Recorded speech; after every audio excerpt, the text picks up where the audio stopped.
كفروا لهم نار جهنم لا يقضى عليهم فيموتوا ولا يخفف عنهم من عذابها.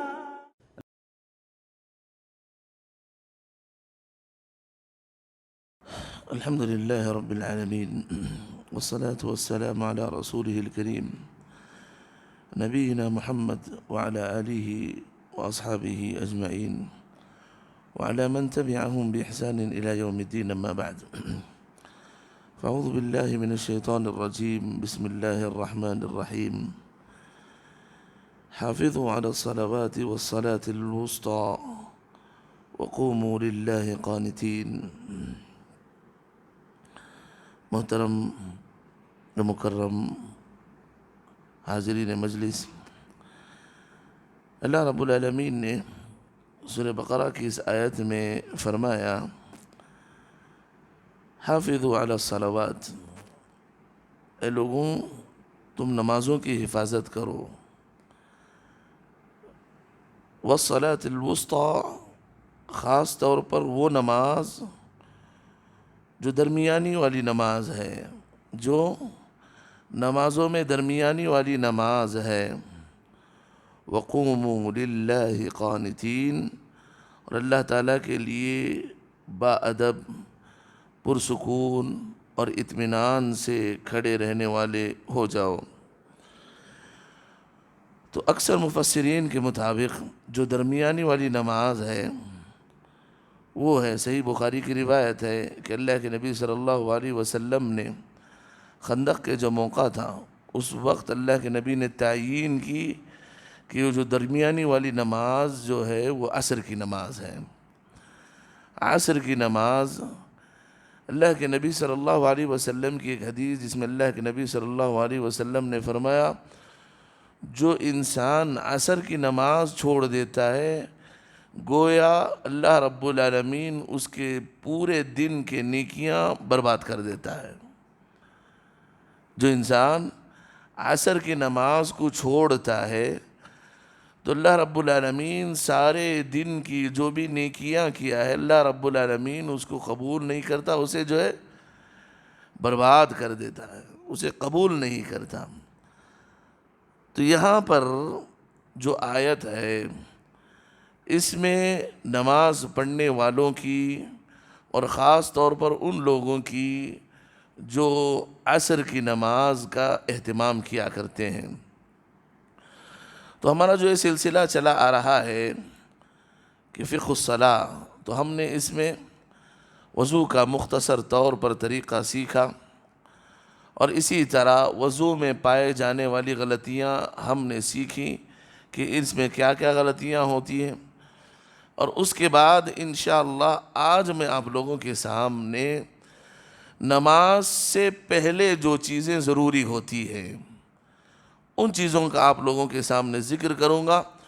اس کے بعد باقاعدہ انشاءاللہ العزیز نماز کا مکمل طریقہ آپ لوگوں کے سامنے بیان کیا جائے گا۔ دیکھیے، علماء نے کچھ تقسیم کیے ہیں نماز کے سلسلے میں۔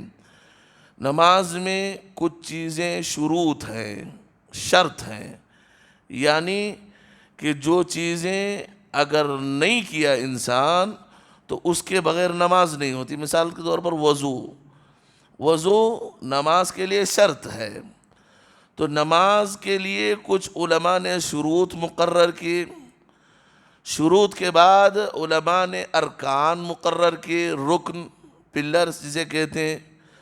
اس کے بعد واجبات مقرر کیے، جو واجبی چیز ہے جس کو کرنا لازمی ہے اور اس کے کرنے پر ہمیں ثواب ملتا ہے، چھوڑنے پہ عذاب یا گناہ ملتا ہے، تو واجبی جو ہے تقسیم ہوئی۔ اس کے بعد جو تقسیم ہوتی ہے وہ سنتیں ہیں۔ یہ آپ ذہن میں رکھیں گے نا تو آپ کو نماز جب بھی پڑھیں گے نماز میں آپ کے حسن پیدا ہوگا، نماز میں آپ کا جو ہے پورے اکمال کے ساتھ نماز مکمل ہوگی۔ اگر آپ سے غلطی بھی ہو جائے گی تو آپ کو پتہ چلے گا کہ رکن کو چھوڑنے سے کیا ہوتا ہے، واجبات کو چھوڑنے سے کیا ہوتا ہے، شروط کو چھوڑنے سے کیا ہوتا ہے۔ یہ ساری چیزیں آپ کے ذہن میں رہیں گی تو آپ کی نماز کی ادائیگی مکمل ہوگی۔ تو آئیے آج ہم لوگ یہ معلوم کریں کہ شرط کیا ہے۔ شرط علماء نے لکھا ہے کہ آپ نماز کے باہر جو ضروری چیزیں ہیں، نماز کے باہر، نماز کے اندر نہیں، نماز کے باہر جو ضروری چیزیں ہیں وہ چیزیں شرط ہیں، یعنی عبادت کے ناحیے سے۔ شیخ صالح العثیمین رحمۃ اللہ علیہ نے عبادت سے جوڑ کر کہا رکن اور شرط میں یہ کہ آپ نماز کے باہر جو ضروری چیزیں ہیں، یعنی جس کے بغیر آپ کی نماز نہیں ہوتی، اسے شرط ہے، اسے شرط کہتے ہیں، اس کا کرنا نماز سے پہلے ضروری ہے۔ تو آئیے جانتے ہیں کہ وہ شروط کیا کیا ہیں۔ تو سب سے پہلے آپ ذہن میں رکھیں کہ نماز سے پہلے جو ضروری چیزیں ہیں، یعنی اگر یہ چیزیں نہ ہوئیں تو آپ کی نماز نہیں ہوتی۔ تو سب سے پہلے کیا ہے؟ اجمالی طور پر یہ آپ ذہن میں رکھیں کہ نماز میں جو شروط ہیں وہ مکمل 9 ہیں، 9 شروط ہیں۔ تو سب سے پہلی شرط یہ ہے کہ آپ کا مسلمان ہونا۔ کافر کی نماز قبول نہیں ہوتی جب تک کلمہ توحید ادا کر کے وہ اسلام نہیں لا لیتا، توحید کا اقرار نہیں کر لیتا، اس کے لیے نمازیں ضروری فرض نہیں ہیں۔ تو سب سے پہلے اسلام ہے، دوسرا عقل ہے، سمجھداری ہے۔ اب بچہ ہے کوئی یا ایسا انسان ہے جو پاگل ہے، اس پر ضروری نہیں ہے، نمازیں بھی ضروری نہیں اور اس پہ پہلے چیزیں بھی ضروری نہیں ہیں۔ تو عقل کا ہونا، پہلے اسلام کا ہونا، دوسرا عقل کا ہونا، تیسرا تمیز، یعنی آپ ایک انسان جو ہے بلوغت کو پہنچے یا نہیں، تو اس کے پاس جو ہے صحیح اور غلط کی تمیز ہو یا نہیں، تو اس کے جو ہے سلیم العقل انسان ہو، تو ایسا تیسری شرط ہے۔ اور اسی طرح الطہارۃ من النجاسہ، گندگیوں سے پاکی حاصل کرنا، اسی طرح الطہارۃ من الحدث، گندگیوں سے پاکی۔ اگر آپ کو کہیں گندگی لگ جائے تو آپ اسی گندگی سے آ کر نماز نہیں پڑھ سکتے۔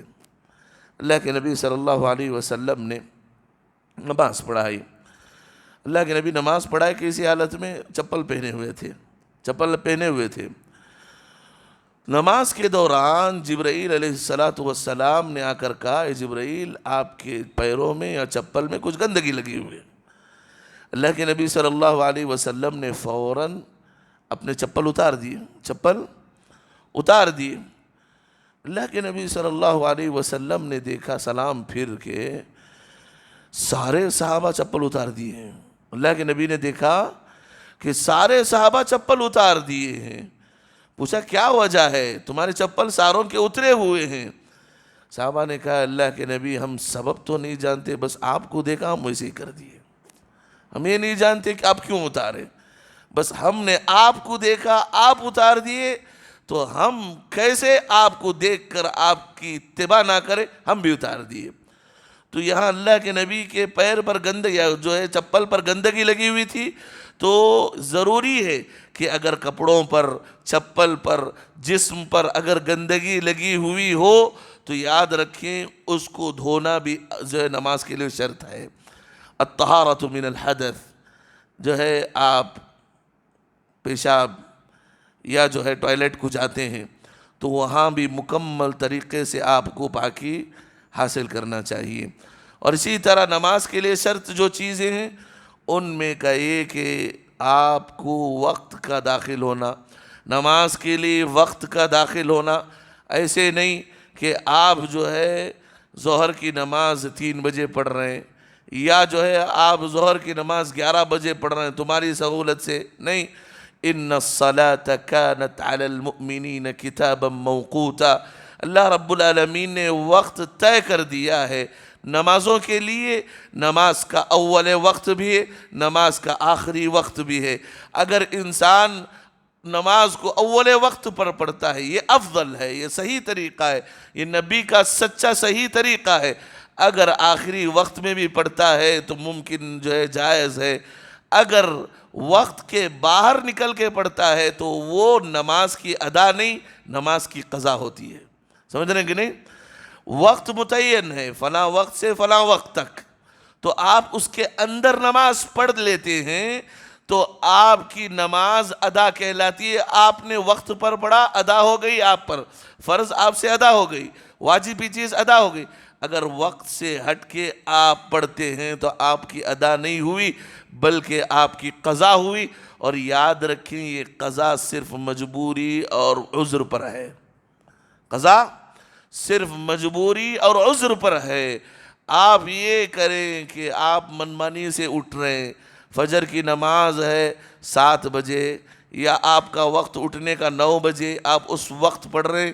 شیخ صالح عثیمین رحمۃ اللہ علیہ کہتے ہیں اگر آپ کا معمول یہ ہے کہ آپ کی فجر کی نماز 7، 8، 9 بجے پڑھ رہے ہیں، اللہ کی قسم پوری زندگی آپ بھی نماز پڑھ رہے ہیں، یاد رکھیں وہ نماز اللہ کے پاس قابل قبول نہیں ہے. ان الصلاۃ کانت علی المؤمنین کتابا موقوتا، نماز کا وقت کا داخل ہونا یہ بھی شرط ہے. اور اسی طرح جسم کا جو اللہ کے نبی صلی اللہ علیہ وسلم نے جو چیزیں بتائی ہیں، ستر العورہ یعنی جسم کو ڈھانپنے کی، چھپانے کی جو چیزیں ہیں، ان چیزوں کو پابندی کے ساتھ کرنا.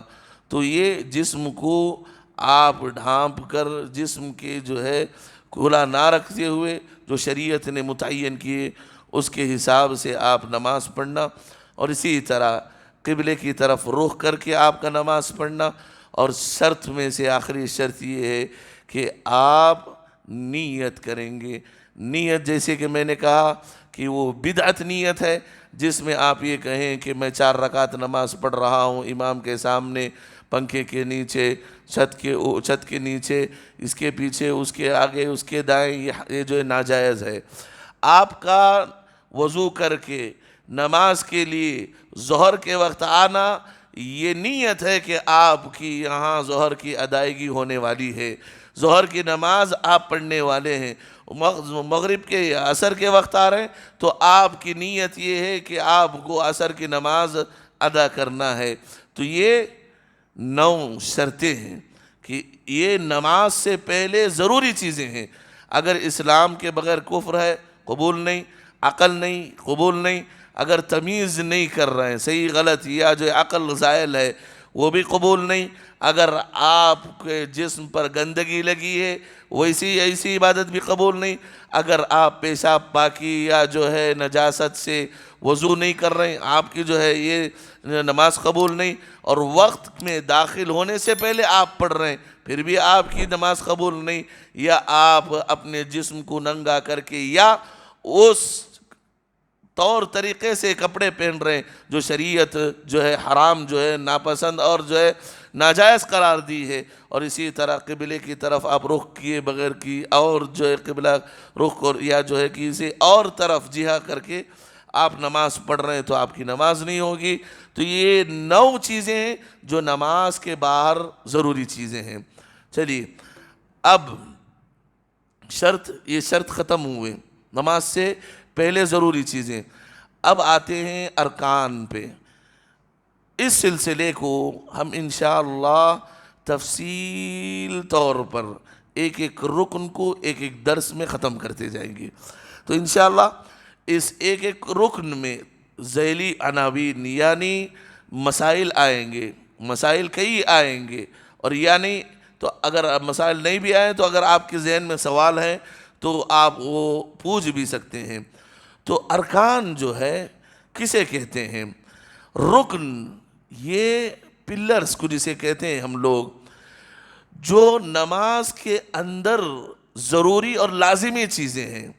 نماز کے جو باہری چیزیں ہیں وہ شروط ہیں، نماز کے اندر جو ضروری چیزیں ہیں تو وہ ارکان کہلاتے ہیں. اگر کوئی بھی رکن نماز کا ایک بھی رکن چھوٹتا ہے تو یاد رکھیں اس کے لیے سجدے سہو نہیں ہے، بلکہ آپ کو پھر اس رکن کو کرنا یا نماز کو دہرانا ضروری ہے. سمجھ رہے ہیں؟ اس چیز کو آپ ذہن میں رکھیں تاکہ مسائل آتے رہیں گے. تو رکن یہ پلرز، اب یہ جو ہے یہ پلرز جسے کہتے ہیں، اگر یہ پلرز نہ ہو تو ممکن ہے چھت قائم رہے؟ نہیں، ناممکن ہے. پلرز کے بغیر آپ کا چھت بنانا ناممکن ہے.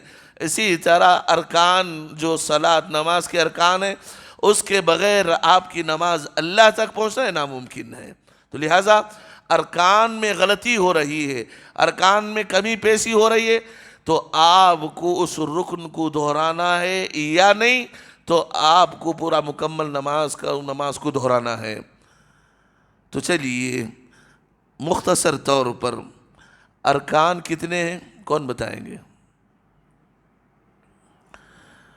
دیکھیے یہ ساری چیزیں آپ کو کبھی آپ کا نام پوچھیں تو آپ کو شک ہونا چاہیے نام بولنے میں، لیکن یہ نماز کی چیزیں آپ کو جو موٹی موٹی چیزیں ہیں یہ آپ کو اپنے نام سے زیادہ جو ہے یاد رہنا چاہیے، حفظ رہنا چاہیے. یہ بنیادی چیزیں ہیں. ہم مسلمان ہیں، ہمارا دنیا میں آنے کے بعد سب سے پہلا جو حق بنتا ہے یہی سجدے ہیں. انہی سجدوں کے ذریعے ہم پہچانے جاتے ہیں کہ مسلمان ہیں کہ کافر ہیں. جب ہم انہی سجدوں میں کوتاہی کریں گے، ہم اس سلسلے میں باریکی ہمیں معلوم نہیں تو ہم کیسے مسلمان ہیں؟ ہم جو ہے چلا کر کہہ سکتے ہیں کہ ہم مسلمان ہیں، ہمارا خاندان مسلمان ہے، ہمارا فلاں نہیں. آپ جب تک پریکٹیکلی طور پر آپ کے اندر اسلامی تعلیمات نہ آئیں تب تک آپ کے اندر جو ہے اسلام داخل نہیں ہوا. تو دیکھیے اللہ کا سب سے پہلا حق ہے. تو ان چیزوں کو ہم خاص طور پر یہ بنیادی چیزیں ہیں جو مکتب میں جو چھوٹے بچوں کو ہو یہ سکھائے جاتے ہیں. جیسا کہ میں نے کہا جب ہم کو اصل چیز نہیں معلوم، رکن نہیں معلوم کتنے ہیں کیا ہیں تو ہماری نمازیں کیسی ہو رہی ہیں. ہماری عمر کے آدھا حصہ پونا حصہ تقریباً اختتام پر پتہ نہیں کب ہے ہماری جو ہے وفات. ایسی حالت میں ہی ہم اللہ کے دربار میں چلے جا رہے ہیں. نہیں، ہم کوشش کرنا چاہیے. یہ اللہ کا سب سے پہلا حق ہے. جب اللہ کا حق ہے تو اللہ کے حقوق کو ادا کرنے میں ہم باریکی سے باریکی تعلیم حاصل کریں اور کما حق ہو اس کا حق ہے ادا کرنے کی کوشش کریں. جیسا کہ میں نے کہا ہم اپنے نام کو بھول سکیں یہ ممکن ہے، لیکن یہ چیز جو میں بتا رہا ہوں کبھی نہیں بھولنا چاہیے، کبھی نہیں بھولنا چاہیے. تو نماز میں جو ارکان ہیں وہ کتنے ہیں کوئی بتائیں گے؟ 9 نہیں. نماز میں واجب ارکان 14 ہیں. کتنے؟ 14 نماز میں یہ جو ارکان ہیں یہ 14 رکن میں سے ایک رکن بھی اگر چھوٹتا ہے تو یا تو آپ کو نماز دہرانا ہے یا اس رکن جو چھوٹا ہے اسے دہرانا ہے. تو چلیے 14 رکن ہے، یہ ذہن میں رکھیں. یہ اجمالی طور پر 14 رکن ہیں. اب جب بھی پوچھیں کئی لوگ سبحان اللہ، میں ایک بندہ جو ہے آ کے بولا کہ جو ہے مسلمان بہت جو ہے پریشان حال ہیں، فلسطین میں مسلمانوں کے خون کو جو ہے کھیلا جا رہا ہے. شیخ بتائیں جہاد ہے نہیں ہم پر، جہاد واجب ہے کہ نہیں ہم لوگوں پر؟ میں نے ان سے سادہ سا سوال کیا کہ آج فجر کی نماز پڑھے؟ تو کہنے لگے نہیں شیخ وہ نہیں، آج نہیں اٹھ سکا. ان اللہ لا یغیر ما بقوم حتی یغیروا ما بانفسہم. تم اپنی زندگی کی اصلاح نہیں کرے، فلسطین کی بات کر رہے ہو. تم اللہ اور تمہارے درمیان کا معاملہ ٹھیک نہیں ہے، تمہاری آواز اللہ تک نہیں پہنچ رہی ہے، تم فلسطین کی بات کر رہے ہو، لڑنے جھگڑنے کی بات کر رہے ہو. کیا اسلام ہے؟ ہمیں جو ہے بنیادی چیز جو نماز ہے اس سلسلے میں آپ کتنے لوگ ہیں جو بڑے باتیں کرتے ہیں، ان کو پوچھ کر دیکھیں. نماز کے ارکان جو ضروری ہیں اس کے بغیر آپ کی نماز نہیں ہوتی. وہ چیزیں پوچھ کر دیکھیں، وہ پیدل ہے، ان کو معلوم نہیں. اور جیسے کہ میں نے کہا یہ مجلسیں واللہ یا تو اس مسجد میں آنے والوں کے حق میں جو ہے گواہی دیں گے، سفارش کریں گے، یا تو ان کے خلاف زبان چلائیں گے. یا اللہ، نماز کا طریقہ مسجد میں بیان ہوتا تھا، باہر کھڑے ہو کے 2 گھنٹے گپے مارتے تھے، ان کو نماز کا طریقہ نہیں آتا تھا، پھر بھی وہ باہر کھڑے ہوتے تھے. اللہ کے پاس یہ مجلسیں پوچھی جائیں گی. لَتُسْأَلُنَّ يَوْمَئِذٍ عَنِ النَّعِيمِ، جو بھی نعمت ہے، نعمت جسے بھی کہتے ہیں، یہ مجلس اللہ کی نعمت ہے. واللہ ان نعمتوں کے بارے میں اللہ رب العالمین سوال ضرور کرے گا. صرف یہ نہیں کہ اللہ نے تمہیں مال دیا ہے، صحت دی ہے، اس کے بارے میں نہیں، جو بھی نعمت جسے آپ کہہ سکتے ہیں، ہر نعمت کے بارے میں آپ کو اللہ سوال کرے گا. یہ مجلس نعمت ہے، اللہ کی امانت ہے. تو آپ اس مجلس میں اگر جانتے ہیں علماء ہیں، آپ جائیں، ضرور جائیں، معذور ہیں، لیکن آپ کو معلوم نہیں، پھر بھی آپ جو ہے غافل ہیں، چھوڑ رہے ہیں، تو یاد رکھیں مجلسیں آپ کے خلاف چیخ کر جو ہے آپ کے خلاف گواہی دیں گے.